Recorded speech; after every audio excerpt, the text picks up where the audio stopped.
Telangana municipal ఎన్నికల్లో జాగృతి స్థానం ఎక్కడా? ఎమ్మెల్సీ పదవికి రాజీనామా చేసిన కవిత ప్రభావం చూపుతారా? ఒకవేళ ఆమె యాక్టివ్ రోల్ పోషిస్తే దెబ్బ పడేది ఎవరికి? తాను బయటకు వచ్చిన గులాబీ పార్టీ మీద ఎంతవరకు ఎఫెక్ట్ పడుతుంది? అసలు ఇంతకీ కవిత అనుచరగణం ఏ గుర్తు మీద బరిలో దిగబోతోంది? దాని ఎఫెక్ట్ ఎంత? రెసిడెన్స్ స్కూల్స్ తో మంచి చదువుతో పాటు all round development, right age లో రైట్ ఫౌండేషన్ తో రెసిడెన్స్ స్కూల్స్ ఇప్పుడు హైదరాబాద్ అంతటా. రాజకీయ పార్టీ పెట్టే దిశగా అడుగులేస్తున్న తెలంగాణ జాగృతి అధ్యక్షురాలు కవిత కదలికలు మున్సిపల్ ఎన్నికల వేళ హాట్ టాపిక్ అవుతున్నాయి. ఆ ఎలక్షన్స్ ను తన పార్టీకి అప్రెంటిస్ లా భావిస్తున్న కవిత సత్తా చాటాలనుకుంటున్నారట. అయితే తన పార్టీకి సంబంధించి ఇంతవరకు విధి విధానాలు ఖరారవ్వకపోవడంతో ప్రస్తుతానికి ఫార్వర్డ్ బ్లాక్ పార్టీ వైపు చూస్తున్నారు. ఆ పార్టీకి చెందిన సింహం గుర్తుతో తన అభ్యర్థుల్ని రంగంలోకి దింపేందుకు సిద్ధమవుతున్నారట ఎమ్మెల్సీ. పార్టీ పెట్టబోతున్నట్టు ఇప్పటికే ప్రకటించినా ఇంతవరకు ముందడుగు పడలేదు.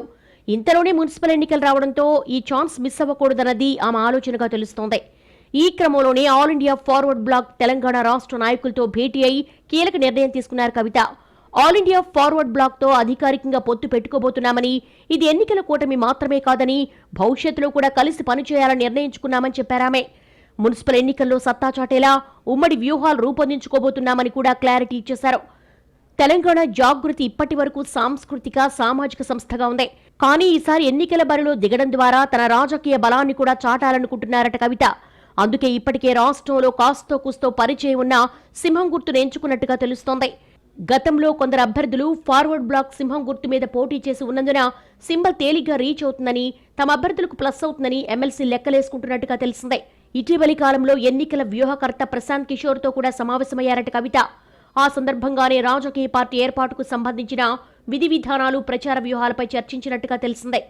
ఓవైపు పార్టీ ఏర్పాటు పనులు మొదలైన క్రమంలో వచ్చిన మున్సిపల్ ఎన్నికల్లో పోటీ చేసి తన అసలైన బలాన్ని అంచనా వేసుకోవాలి అన్నది కవిత ఆలోచనగా తెలుస్తోంది.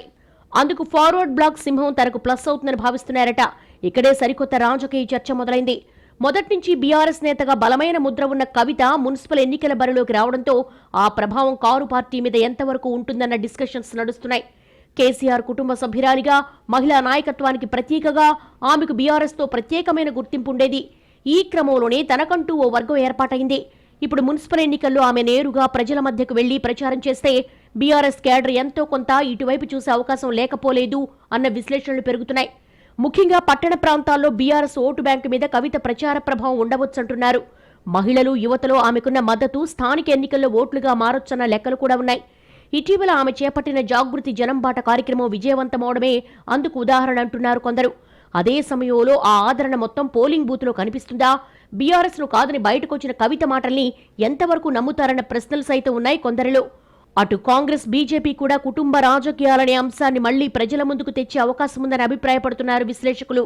ఇలా ఎవరి లెక్కలు, అంచనాలు ఎలా ఉన్నా కవిత మున్సిపల్ ఎన్నికల బరిలో దిగడం మాత్రం బీఆర్ఎస్ కు వార్నింగ్ సైనే అన్నది ఎక్కువ మంది మనసులో మాట.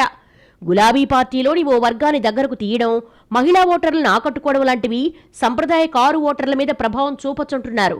ప్రచార పర్వం మొదలయ్యాక గాని పూర్తిగా అవగాహనకు రాలేమంటున్నారు విశ్లేషకులు.